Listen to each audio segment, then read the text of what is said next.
One Christmas was so much like the other in those years around the Seatown corner now, out of all sound except the distant speaking of the voices I sometimes hear a moment before sleep, that I can never remember whether it snowed for 6 days and 6 nights when I was 12, or whether it snowed for 12 days and 12 nights when I was 6.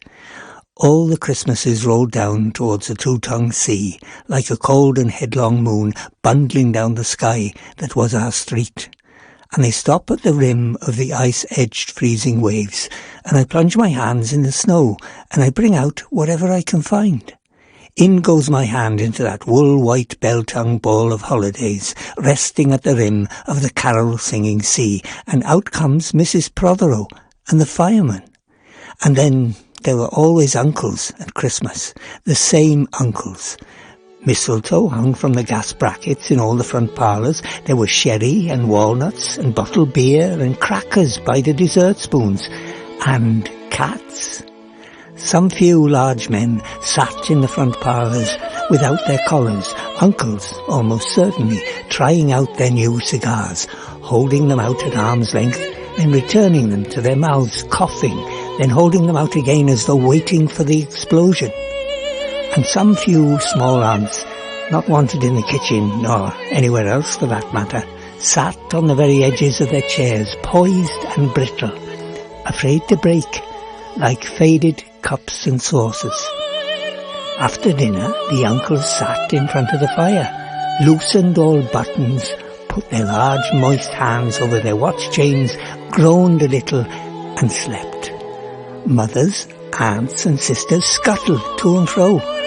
Aunt Bessie, who'd already been frightened twice by a clockwork mouse, whimpered at the sideboard and had some elderberry wine. The dog was sick. Auntie Dozy had to have 3 aspirins, but Auntie Hannah, who liked port, stood in the middle of the snowbound backyard singing like a big-bosomed thrush. I would blow up balloons to see how big they would blow up to, and when they burst, which they all did, the uncles jumped and rumbled.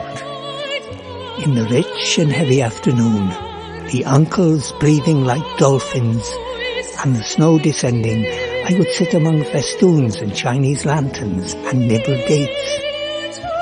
Always on Christmas night there was music.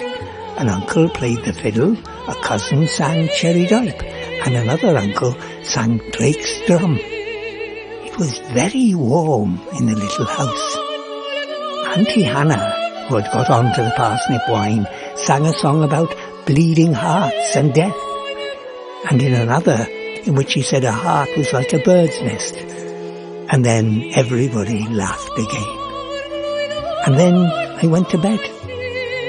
Looking through my bedroom window, out into the moonlight and the unending smoke-coloured snow, I could see the lights in all the windows of the houses on our hill, and hear the music rising up them in the long, steadily falling night.